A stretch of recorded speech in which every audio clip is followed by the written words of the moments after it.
Hi, I'm Katie Crane, and this is the Pilates Lounge.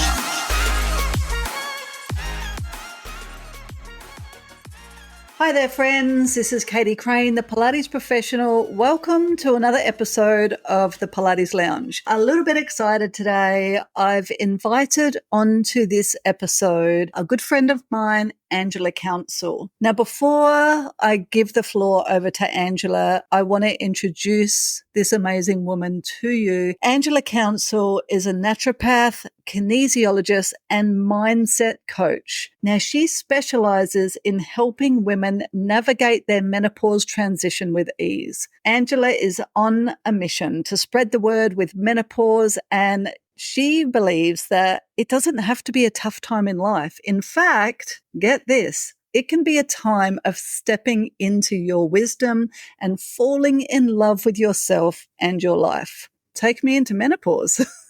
Now, Angela ran her own successful natural therapy clinic in Sydney, the Amber Tree, for 10 years. But for the past 7 years, she has continued to consult online with her clients. And Angela really was at the forefront of online consulting. She stepped into this space well before many of us did, and as well as running regular retreats and women's circles. She is also a self-published author of the book Secret Mum's Business, which, FYI, did go to #1 Amazon bestseller. And she's also featured in several magazines. Angela's been on television, in radio programs, including Prevention, Good Health, Channel 7's The Morning Show, and Channel 10's The Big Project. So you may well recognize Angela's very friendly voice. She's been on 2UE and 3AW Radio, Nature Spirit Speaks, Casey Radio 97.3, and many other podcasts and radio shows. So, hence being a little bit excited to have Angela on the show today for our listeners, because I know as a Pilates professional that many of us are serving women who are going through the transition into menopause. And if you're not already serving these women, inevitably at some stage women are going to go through menopause. And from what I've learned, and I know that Angela is going to touch on this, menopause is not an overnight shift. Menopause, the process or the transition into menopause takes many, many years, and it can be a very different experience for all of us. So the reason that I've invited Angela on here is so that we can serve our community better, so that they can move into their different stages of life with awareness, with courage, with calm, and with the support that they deserve, but also so that we can, as Pilates practitioners, look after our own health. Because when we work in this industry where we're constantly serving other people, it can be really easy for us to not be looking after ourselves. And eventually, if we don't understand the female body, and especially these changes that are going to be happening in our body, quite often we can end up with things like burnout.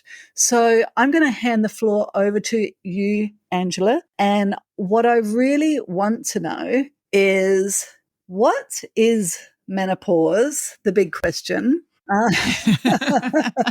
Because you know what, we all know that it's going to happen, right? But I know from working with women, we really don't understand it. Menopause, it's one of those things that we all just put under the rug and hope that it's never going to happen to us, knowing that it's going to happen to us, and potentially watching our mothers and our grandmothers suffer through it. So what is menopause? When is it going to happen to me? And what does it look like? What is the lead up? Okay, so we've got a couple of hours now, Katie? Yeah, pretty much. Okay. Put simply, menopause is literally one day. So menopause is actually only one day. So it's deemed to have happened when you haven't had a period for 12 months. Before that one day period, you're in what's known as perimenopause. After that, it's postmenopause. But the definition is basically meno, as in menstrual cycle, pause. So it's stopping of your menstrual cycle, but there is so much more to it than just your periods stopping. So it's the transition that women go through. It is different for everyone, and it's really important to understand that everyone is different. There is no set way. This is how menopause happens. And it's probably one of the reasons why so many women are so confused, because they might talk to someone else who says, oh, this is what's going on with me. And someone says, this is what's going on with me. And everyone has a different experience. So everyone's experience is different. In general, hormones start to shift around about the early 40s, sometimes late 30s. Now, there are women who go into early menopause. That is a completely different thing. And that means that they're going into menopause generally for some other reason. It can be a medically induced one, a chemically induced one, or there's something wrong with what's going on with their pituitary gland or their adrenals or their ovaries.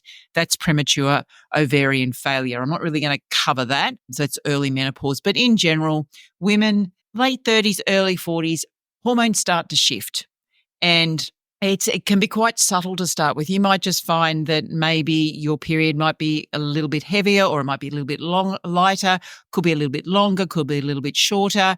So there's just some shifts within generally the period to start with. It's not, if you were regular before, maybe it's not as regular as it was before. Now, if you were irregular before, sometimes can be really hard to tell that, that things are changing because you're used to your period being irregular. Ideally, we should be having a period once every 24 to 29, 30 days. It's not 28 days. Not everyone's on a 28-day cycle, and that's not like the perfect number of days.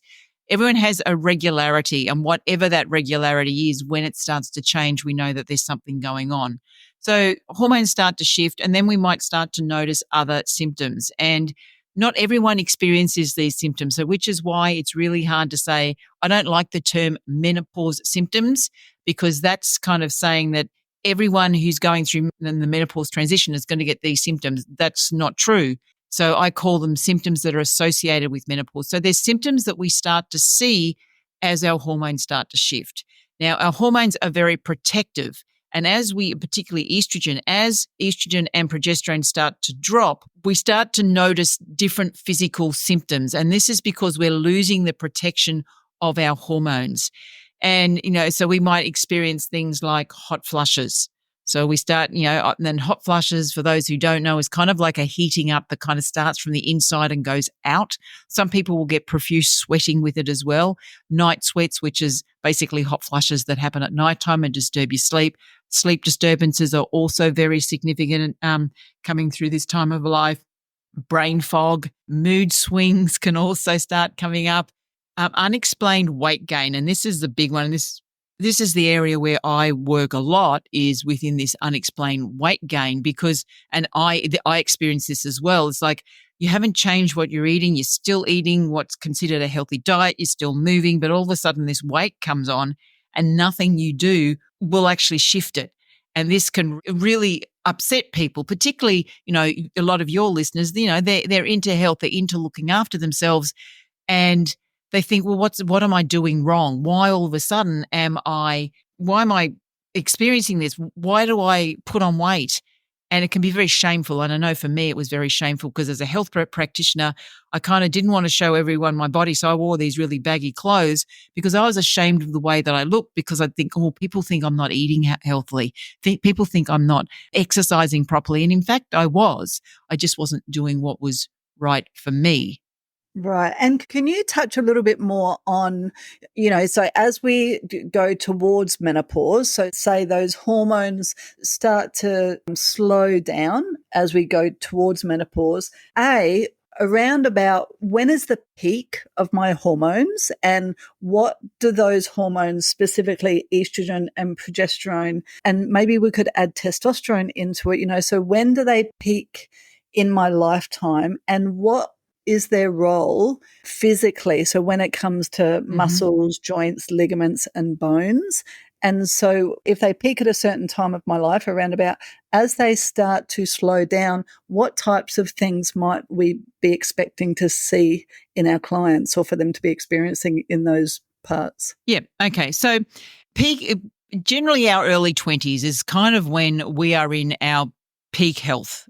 Early 20s, mid 20s is when we're in our peak health. It's hard to actually know that from the time we get to our 30s, mid-30s and beyond, we're actually on a downward slope. But different hormones will peak at different times. So when we're pregnant, we've got, higher levels of certain hormones. And when we're not pregnant, we have higher levels of other hormones. So just the basic hormones, if we just talk about progesterone is actually the first hormone that starts to decline as we're coming through this transition. So what progesterone does, it actually, when we ovulate, we release an egg, and I'm going to keep this pretty basic, then the egg kind of opens up and we release hormone, we release progesterone. So it's released from the egg and it supports the egg for the next 14 days. So post ovulation, it supports the egg to kind of keep it alive, and it either gets fertilized, and if it does, now you're pregnant, and now progesterone levels go even higher if you fall pregnant, and it protects the growing embryo for the first 3 months until the placenta takes over that role. But if you don't fall pregnant, then progesterone levels drop down because that egg basically dies off, and then we have a period and everything sloughs off, all the insides of our uterus, all the blood and everything comes out. So that's progesterone. It's the first hormone that starts to shift. Estrogen is actually primarily produced by our ovaries. So estrogen is in the first half of the cycle, and it kind of encourages the egg to come out.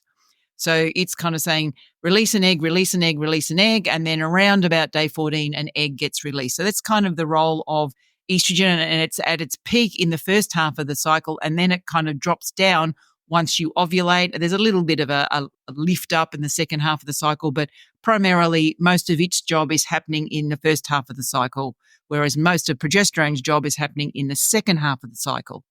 And then we have testosterone, which women do have, and it's pretty stable all cycle except for the middle when we ovulate. So we actually do get a peak of testosterone when we ovulate, and that's because it helps us, it lifts our libido, our sex drive. So we're out there looking for a partner to fall pregnant.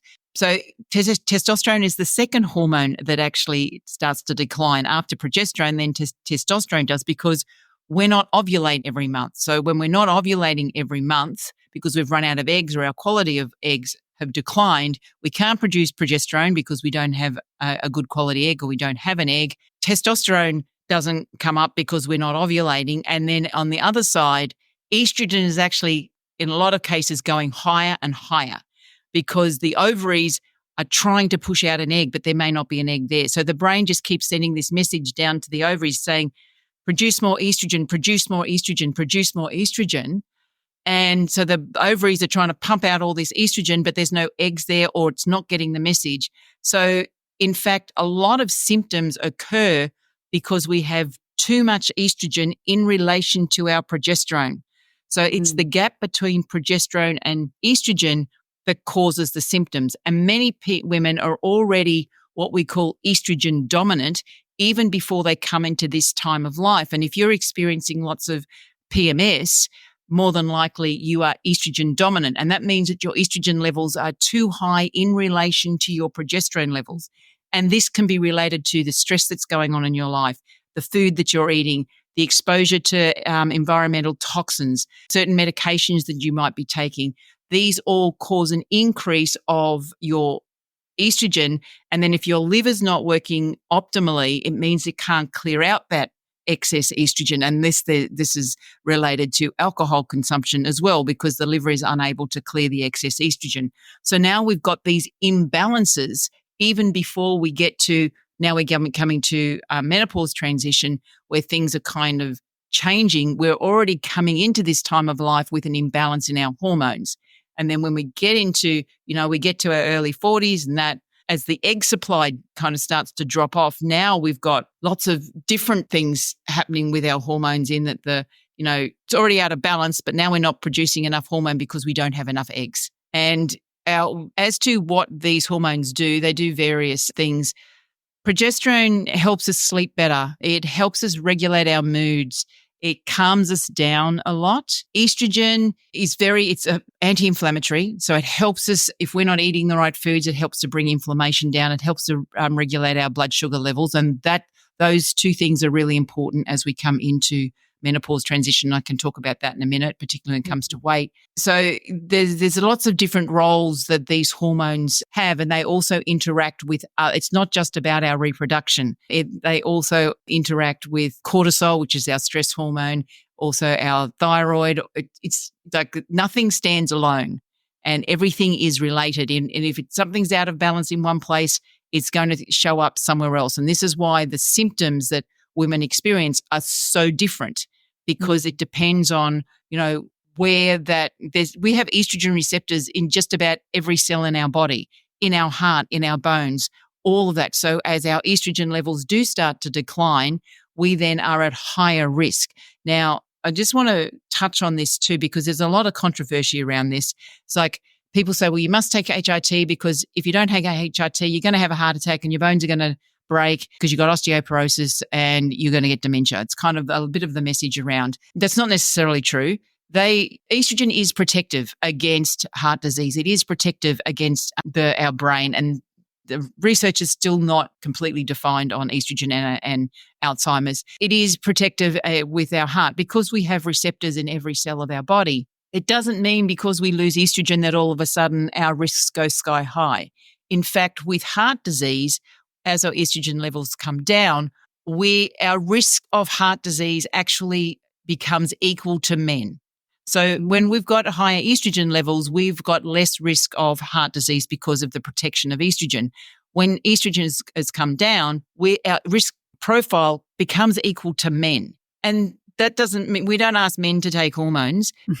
We don't ask them to take estrogen. So what it means for me, I'm not saying you don't take hormones. Hormones might be the solution for you. It's about what works right for you. But there's a lot of scare tactics going on right now. And the way I see it is once the hormone is no longer giving you the protection, it's now your responsibility to take over that role. It's your responsibility to look after your health, to look after your heart, to look after your bones. And that comes from making the right food and lifestyle choices to keep your body healthy as you age. So it's kind of like we kind of get a bit of a report card as we come to this time of life. And it's like, how well have I looked after myself? And if you haven't been looking after yourself, well, things are going to start to kind of decline. And you then have a choice. Am I going to take responsibility and step up here? Or am I just going to go, well, this is just part of aging and it's part of being a woman and this is a downhill run. I know which option I'm taking. Mm-hmm. So if estrogen, like you said, that estrogen protects the heart, it also protects like the joints and the ligaments and that, doesn't it? Yeah, so that's more collagen. But so around our joints, we have collagen, we have tendons, we have ligaments. So as our estrogen levels come down, our production of collagen, and there's different types of collagen. So our production of collagen starts to come down. Now, this is where I know that you're aware that I work in personalized health genetics based. So some people genetically are actually making less of a certain type of collagen anyway. And that's a genetic thing. And that I'm one of those people.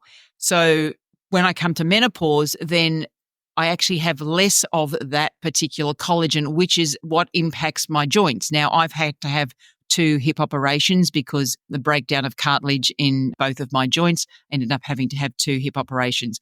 I am always at a higher risk of having lower body injury because of the fact that my body's not making as much collagen as someone who has a different health type. And that's even before we kind of put menopause on top of that. So for me, that means that now that I'm aware of this, and I wasn't aware of it in the past, there's certain things that I can do to actually mitigate that risk factor of having weaker joints. And so this is really where I work. It's like understanding why everyone's different and what's right for one person is not right for someone else. Because people go to me, well, what's the perfect diet to lose weight as I come through menopause? And I was exactly the same. I used to go, do keto. I always do keto. Keto works really well. I've done that in clinic for many, many years. And, most people work on it, but there were actually people that keto didn't work for. And I kind of just said, well, they're not following what I said. Now I realize that it wasn't right for them. And in fact, once we come to menopause, I always used to use keto to manage my weight. Once I came to menopause, I lost the protection of those hormones. And I mentioned before about inflammation and insulin resistance. And this is particularly what came up. So for me, my symptoms were the weight gain, but also unbelievable pain, joint pain, so much inflammation. And I really couldn't work out why, because my diet was what would be considered healthy. I was eating a keto diet. It always worked. But now I couldn't get the weight off. And in fact, I was struggling to stick to a keto diet. All I wanted was all these carb foods and everything, which normally I didn't eat. And it wasn't until I worked out what was going on for me genetically that realized that keto actually doesn't work really well for me. And now I've lost the protection of those hormones. Now I have to eat what's right for me, and I have to take responsibility, because my body works differently to, say, yours, because we've had this conversation, Katie, because you don't have the same health type as me. So a keto style diet is probably great for you, doesn't work well for me, because what it does is it increases my insulin response, which gives insulin resistance. And that means that I struggle to lose the weight and I'm at risk of diabetes. And that's actually one of my health types. It's a genetic factor that I am at risk of diabetes and insulin resistance, and the inflammation as well. Foods which in the past I would have thought were anti-inflammatory were actually inflaming my body, because now I didn't have the hormone. I didn't have estrogen that was kind of protecting me against those foods that I was eating. They're not unhealthy foods. They were healthy foods. They just weren't right for me. So I had to switch to, I'm not a vegetarian, I'm not a complete vegetarian, but I eat so much more vegetables now than I used to in the past. In the past, vegetables were just a little bit of a side dish. Everything that I ate was lots of protein, lots of healthy fats and all of that. Now my diet is made up of plant foods primarily, and the animal-based proteins is kind of like the side. I don't eat as much. And also the timing of when I ate also changed as well, because I do what would be considered intermittent fasting, but that doesn't work for everybody. And I see people who try to intermittent fast and they get results to start with, and then their energy levels run down or their weight comes on. And it's because their body wasn't designed to only have 2 meals a day. It's actually designed to have 5 meals a day, or to eat 5 times a day. So this is where when I take what's happening with menopause, and we know the body's changing, and you're never going to get back the body you had when you're in your 20s and your 30s. Look, it's like I don't want women to think I want to be who I was when I was 30. You can't, because your body has changed. When your hormones change, your body changes, because different messages are being sent to your brain and different parts of your body. Your body changes. You can't change that. But now you can create basically what it is you want with your health. Does that all make sense? Yeah, it does. Well, it does to me, because we have spoken about You've this had long personally. conversations. But,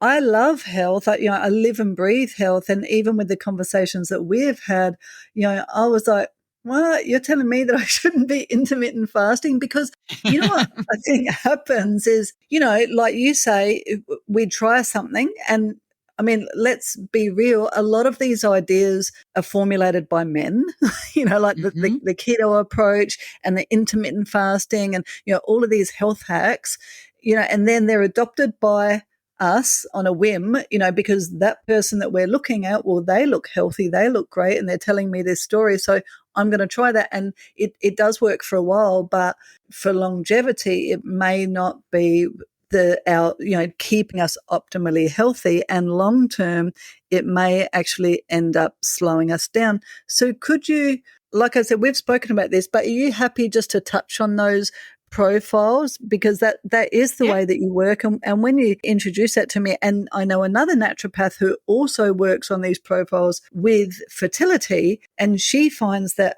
like a mutual friend of ours, and she finds that it really helps with her clients as well. So could you explain to our listeners so that they can get a little bit more understanding? Yeah. So basically, we all have a genetic blueprint. So every one of us have got genes, and no two people, apart from identical twins, have the same genetic makeup. So everyone is different. You're a combination of your mother and your father, and then they're a combination of their mother and father. And it's like you create who you are. But when we're in utero, we've got this combination, we've got these genes, but then the egg and the embryo is being influenced by what's going on by the mother, whether or not there's a lot of stress going on, whether or not exposed to certain foods, the environment and all of that. And all of that impacts this growing embryo as it grows. And there's different hormones that are impacting that particular baby as it grows as well. And then when it's born, it will have some genetic factors,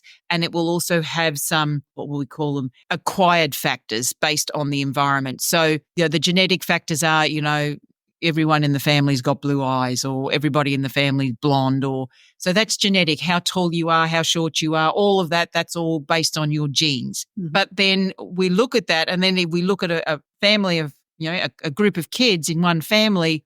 Whilst they might have these commonalities, then we have some differences. And a lot of that is influenced by by the environment. How was mum when she was pregnant? What was she taking? What was she eating? Was she stressed? And that then influenced the baby that is now born. And then as it grows, it is continually influenced by the environment. And this is what we call epigenetics. So epigenetics is above and beyond genes. So it's what influences your genes. We have a set of genes, but those genes can sit dormant and nothing can happen unless something activates them. So we know about the BRCA1 gene, that someone has a BRCA1 gene, they're at a higher risk of breast cancer. But we also know that not everyone who has the BRCA1 gene gets breast cancer. So what's the difference? It's the environment, it's the food, it's everything that's going on in their life that either turns that gene on or turns it off. So that's kind of just the background. And so we know with a lot of, because they've mapped the human genome and a lot of work that's been done on genetics, that we can group people in broadly in 6 different categories. And we determine this to start with based on their body shape. So I know you've got some health professionals that listen to this podcast, and some of them might know about mesoderms, ectoderms, and endoderms. And these are body shapes, and we have a combination as well. So we have the 3 plain derms, and then we can have an ecto-endo, an endo-meso, and a meso-ecto, whichever one I left out. So that gives us 6 different health type groups. Now, to make it easier, rather than kind of going meso, ecto, and all remembering those big names, we give them names. And so you are an activator. So an activator is generally a little bit shorter than others, very much about movement. Their body moves all the time. They build muscle. They need to be moving all of the time. Now, this is not just about body shape. It also, we get right into how your brain works and all of that, but I'm going to keep it pretty simple. So you've got a body that was designed to move, and I know you because, we sit in meetings and you go, I'm not coming out with you guys. I need to get outside in the park and I've got to do a cartwheel or something, because you need to move. And if you're made to sit in a room all day, basically you get antsy. And so that's the activator always. And we use animals. So you think of the cat, they're always kind of jumping from place to place. They can be a little bit competitive, not always with others, sometimes competitive with themselves.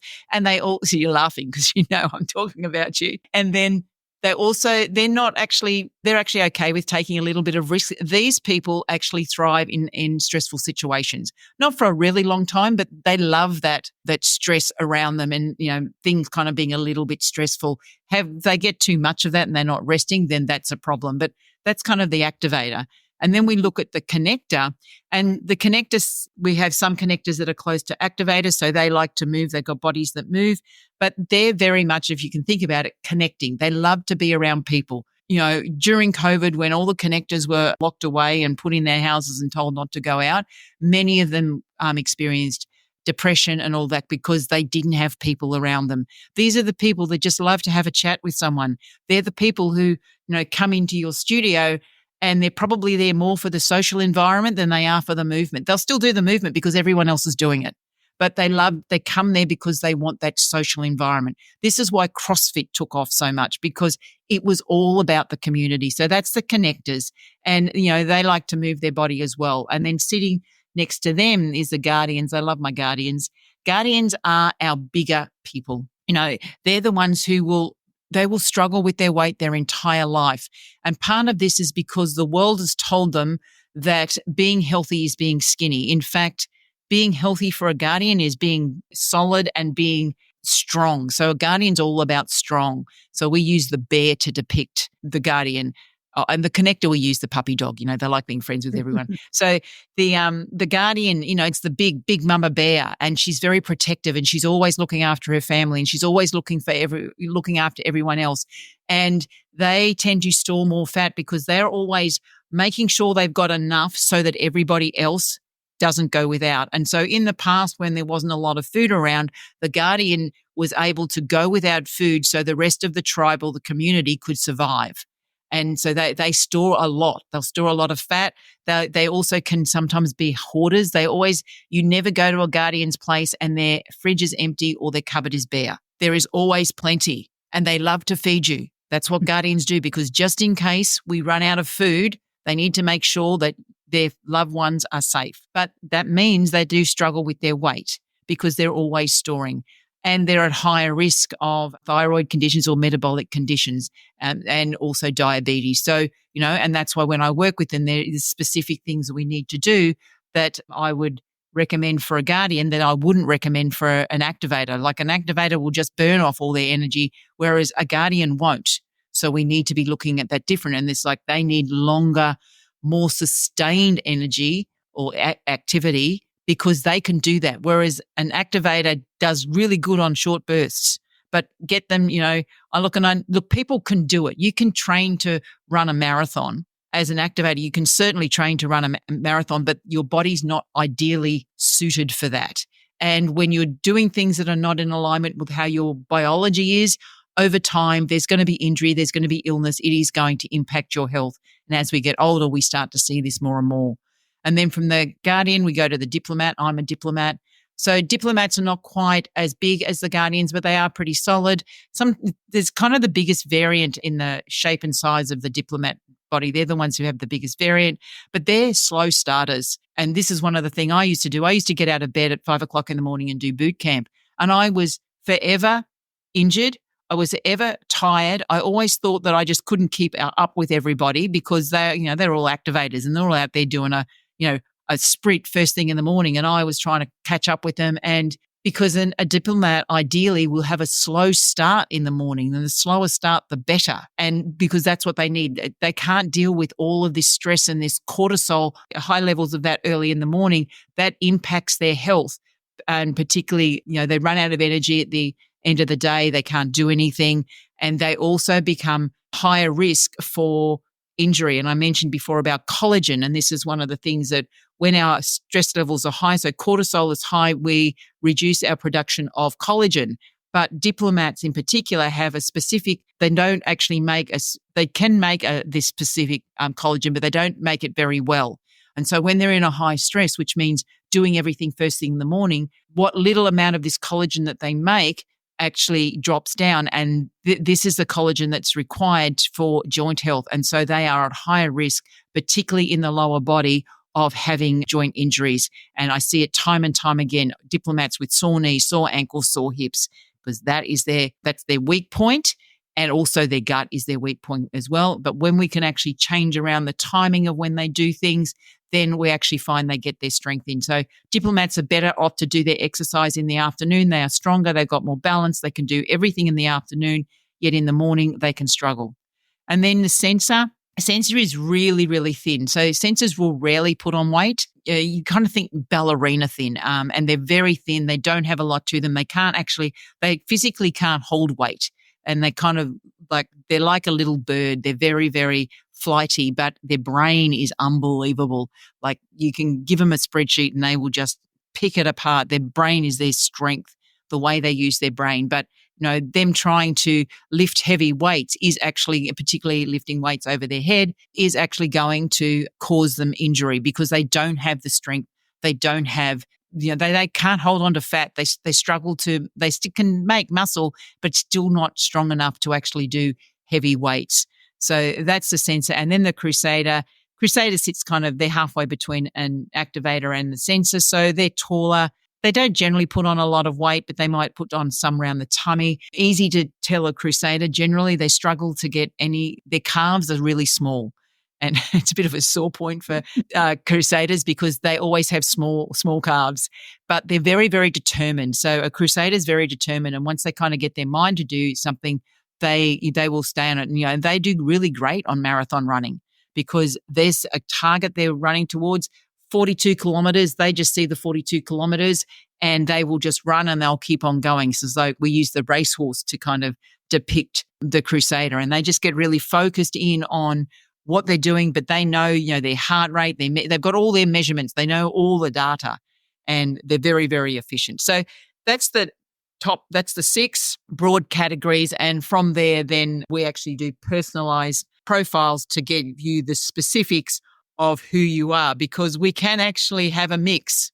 So for me, I've got some activator traits and I also have some crusader traits, even though I'm a diplomat. So because we can learn things, and there's things that we learn, and that influences our body, it influences our brain. It's because it's not just about the food we eat, and particularly when, a lot of women, when they're struggling to lose weight, there's 2 things they do. One is they eat less, and 2, they exercise more.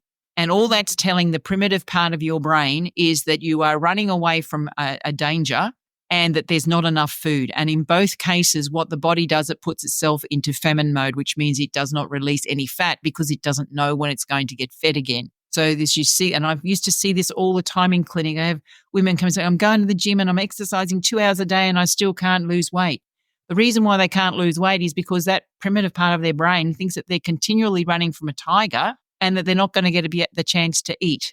So they were stressing their body. Now, if they had have been an activator, maybe not the length of time, but if they were exercising, for 45 minutes a couple of times a day, that will be great for an activator. But for a diplomat, it's not going to be great because and particularly if they're doing that early in the morning, because they're putting that stress on their body and the brain's going, hang on, I'm not going to release any fat because I am stressed. And the more stressed you are, the higher your cortisol level is, the less you're going to lose weight. The body will just hold on to fat because it doesn't know when it's going to get fed again. So these are the interaction of the hormones, and also with insulin as well. If you're highly stressed, your body will actually, all the food you eat will just be shunted to the liver and will be converted into fat rather than being used up for energy. And that's when we get fatigue, because we don't have enough energy in our cells, because basically the insulin just going straight and is being converted straight to fat and being stored around our tummy. Oh, it's so fascinating when you're explaining each profile.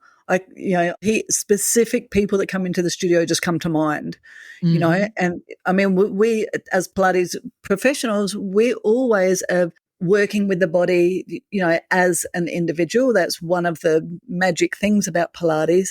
But, for somebody to have this information themselves and then to come to the studio and let us know, there's so many amazing things that we could be doing with people if people are more willing to take care of themselves, or learn about their own health. Like you say, with the whole HRT thing, it's the old magic pop a pill to get the symptoms to go away, but it does absolutely nothing for your long-term health.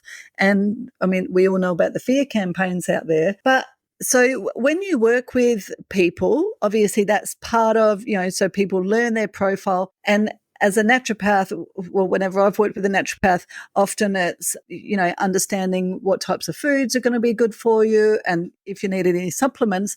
But do you also promote then the type of movement that is going to be good for that person as well in your program? Yes, we do. So I don't do one-on-one consults. So we run a group program called Embrace. Mm-hmm. And in that, I actually have coaches. So I don't deliver a lot of it. So one of my coaches is a personal trainer, and I've got another coach who's a chef, and I've got another one who's a naturopath, and then another one who's a life coach. So we've kind of covered a lot of that up. So within our programs, what happens is, yes, we do an individual profile, and we have an app, and they can look at the app, and the app gives them a list of the foods that they can eat every day, foods that may be only good for them once every couple of weeks. And there's also exercises based on their genetics, also based on, if they say, oh, we've got this injury, well, it'll kind of adjust that too. So there are exercises within the app that they can do, or they can take it to their trainer and say, look, these are the type of exercises that are best for me. And it's not necessarily, yes, all those exercises are in there,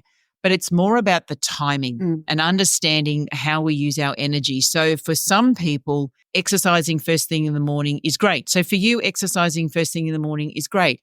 For me, exercising first thing in the morning is not so great. So I try to move the majority of my exercise, my heavy exercise, to the afternoon. Now, I do still do some in the morning because I hike. And if I hike with others, sometimes we have to go out early in the morning. I can counteract that. I know that that stresses my body. So I'm aware it stresses my body. And there's other things I do to try to counteract some of that stress.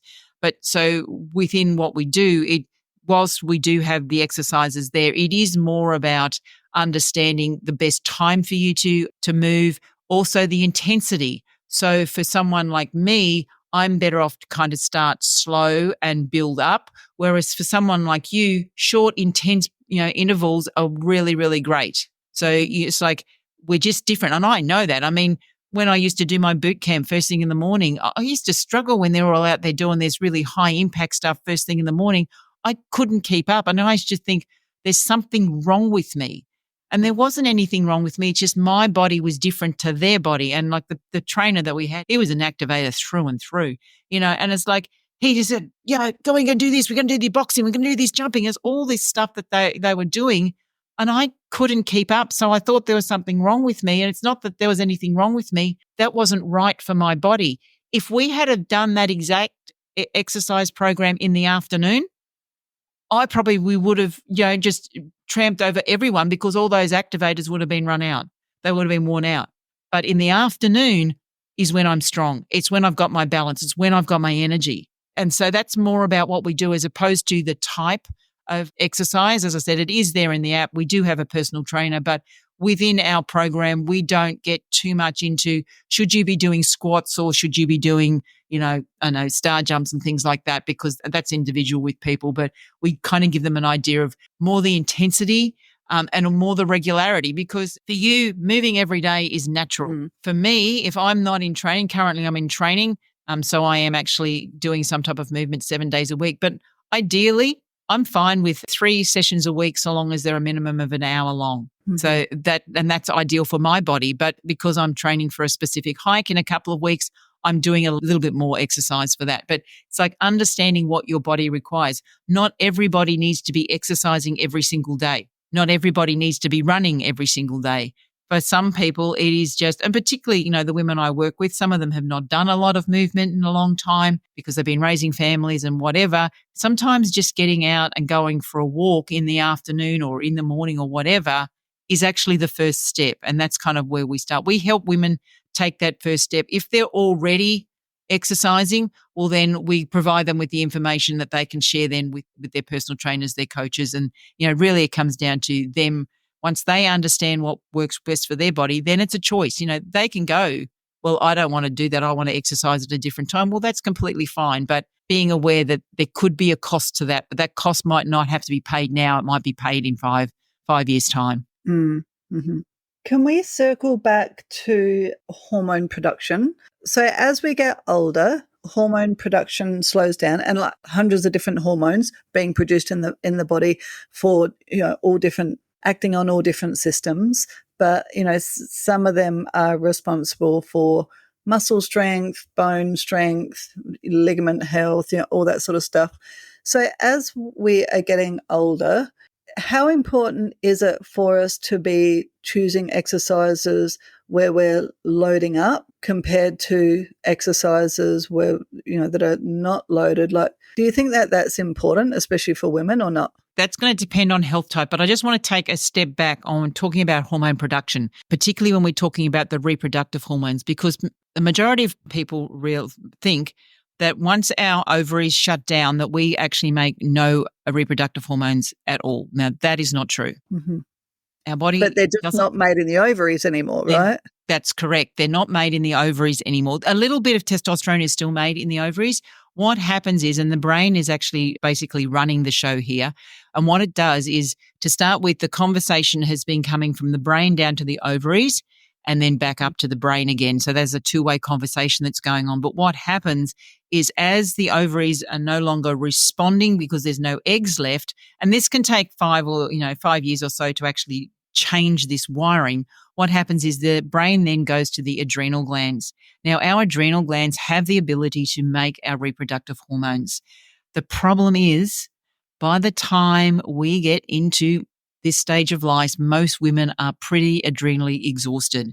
So if the body's got to make a choice, it's only limited resources based on our food and what's going on. It makes stress hormones. It'll always make stress hormones first before it'll make reproductive hormones. So if you've got a lot of stress going on, the body's always going to prioritize the making of those hormones first. And then if there's any, energy, any resources, any nutrition left over, then it will make your reproductive hormones. And this is where a lot of women continue to have issues as they get older, after we've got the fluctuation of the hormones that are happening in perimenopause. As they get older and the hormones have settled down, the issue is that their adrenal gland are not able, they're spending all of their time making stress hormones because we are so stressed. So the underlying cause of basically everything that's going on here is stress.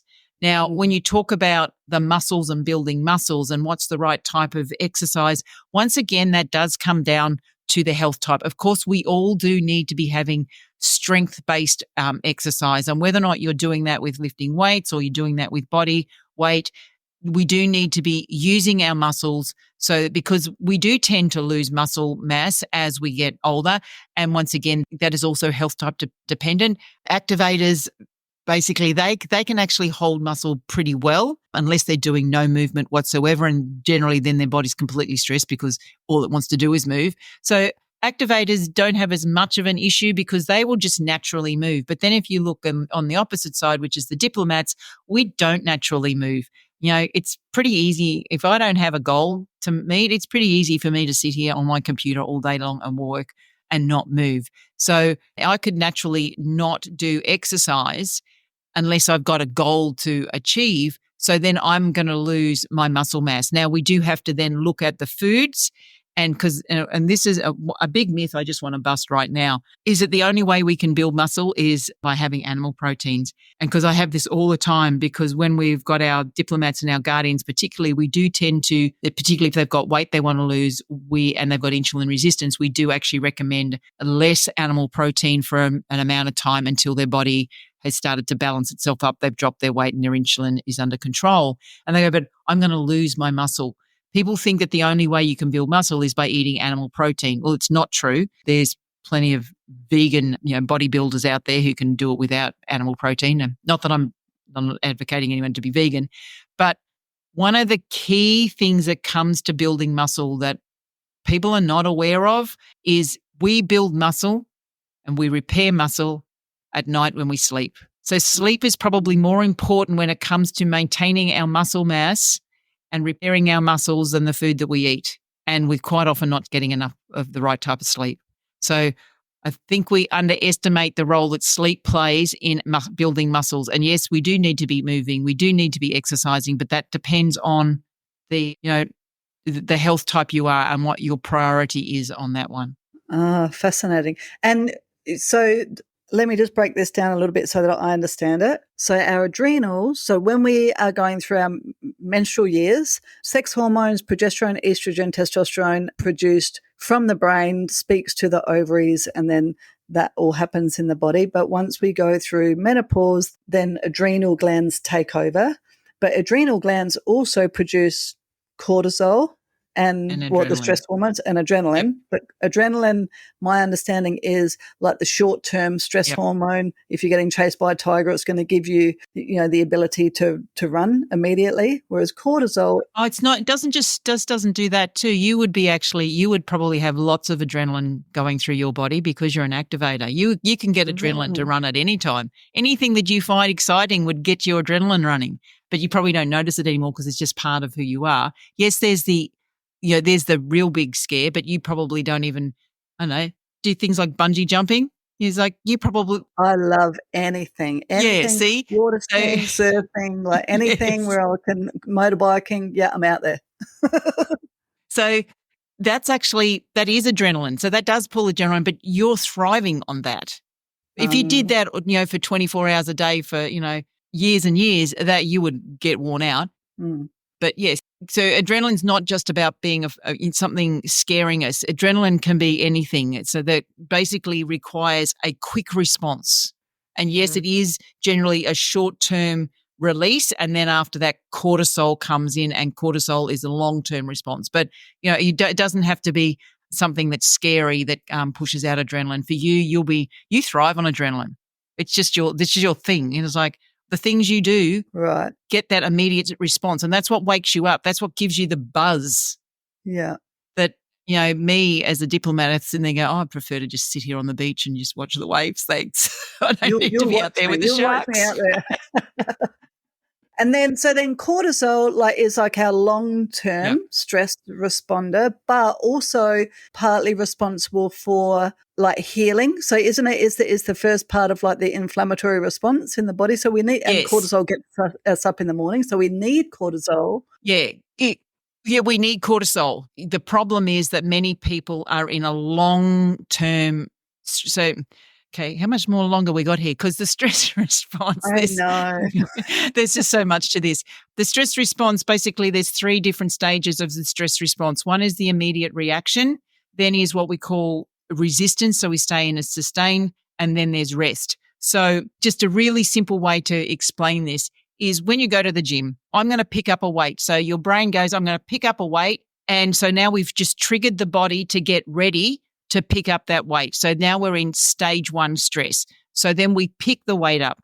We're holding onto the weight, and we can hold onto it, and we can hold onto it, and we can hold onto it, and we keep holding onto it. Eventually, we're going to get tired. So while we're holding onto it, we're in resistance stage 2.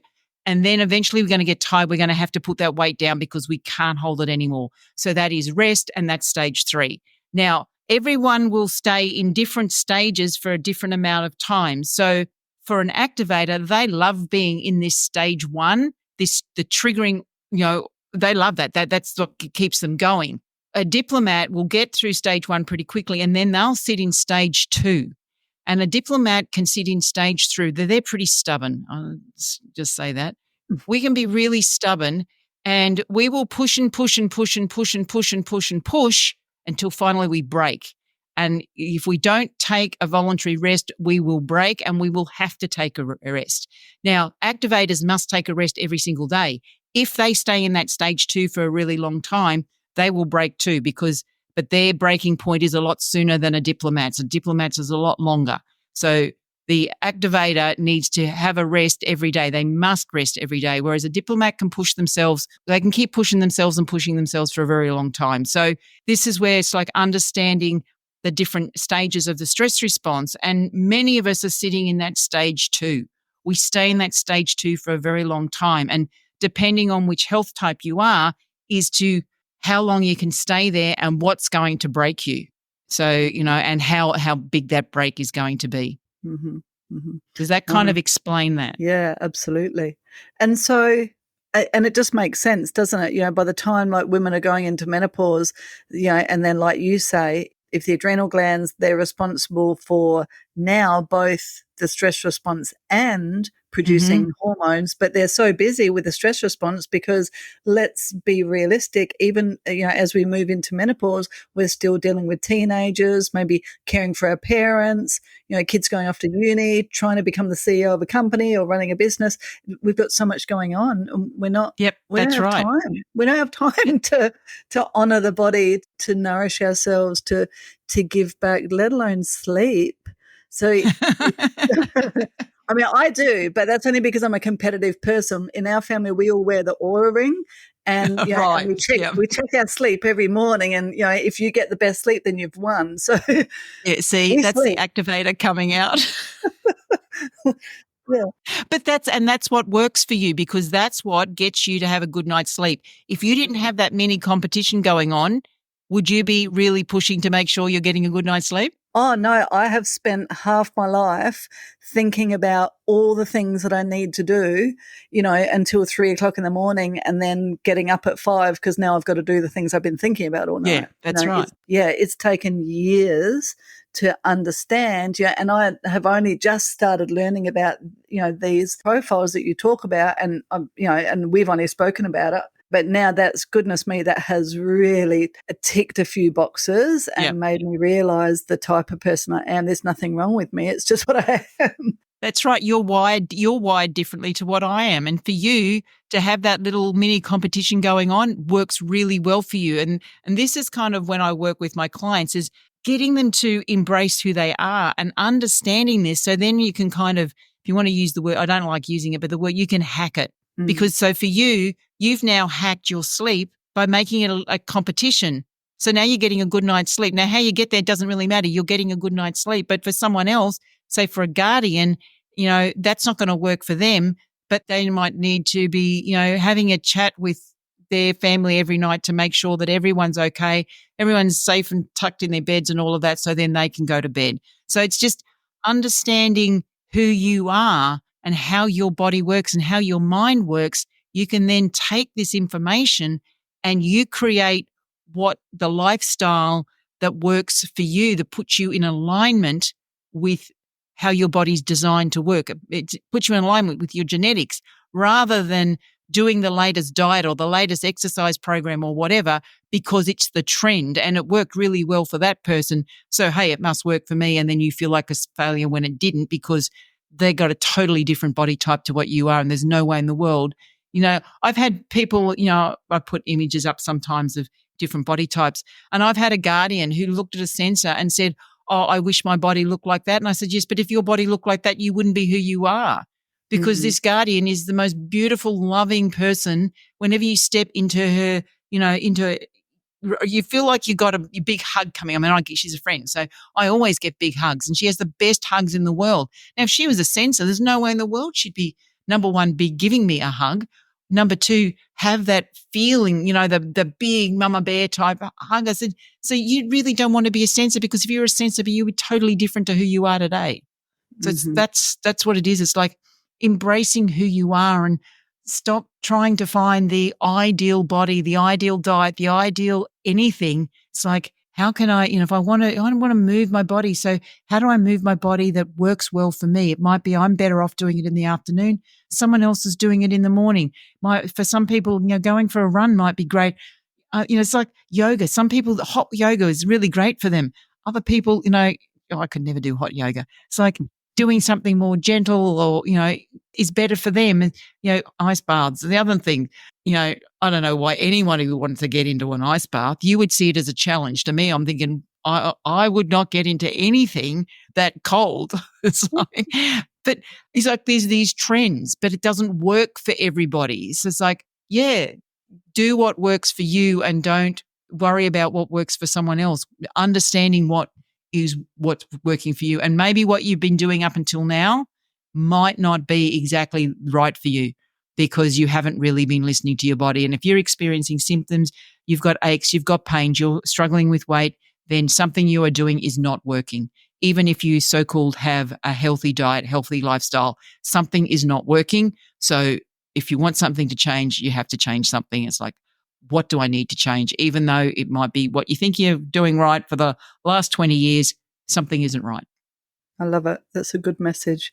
So as we wrap up, I think that there's a couple of really great takeaways here. As a Pilates professional, I know that Pilates really does lend itself to supporting women through menopause.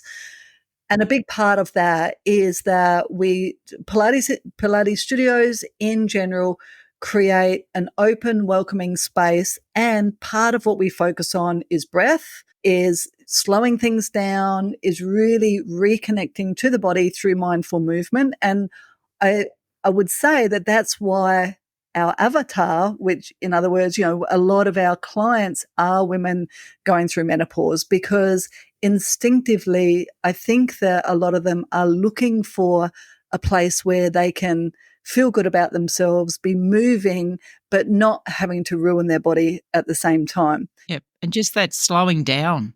Yeah, They just definitely. want to slow down. Which then helps the body heal from stress, and in turn will give space for the hormones to be doing what they need to do, even though they're designed to be slowing down at this stage of life. Like you say, we are still meant to be producing hormones. So all of the pain and the limitation that women are feeling doesn't necessarily have to be their reality. And number two, the more that we understand about our body, the more we can be empowered to, like you say, Angela, embrace our body.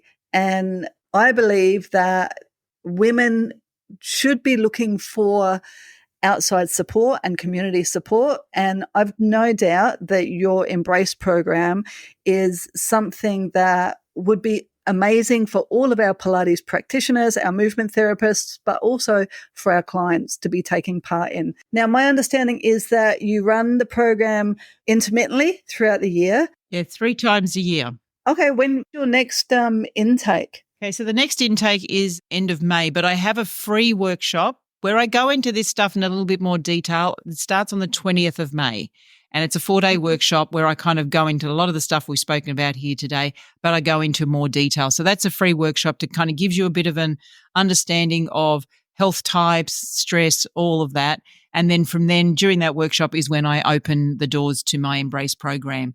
But if any of your studio owners want more help supporting their clients, if they just get in contact with me, and it's either through you or direct through me, Angela at angelacounsel.com, I'm happy to, come in, do presentations to share so they can share with their clients what is possible for them. So I'm completely happy to do that.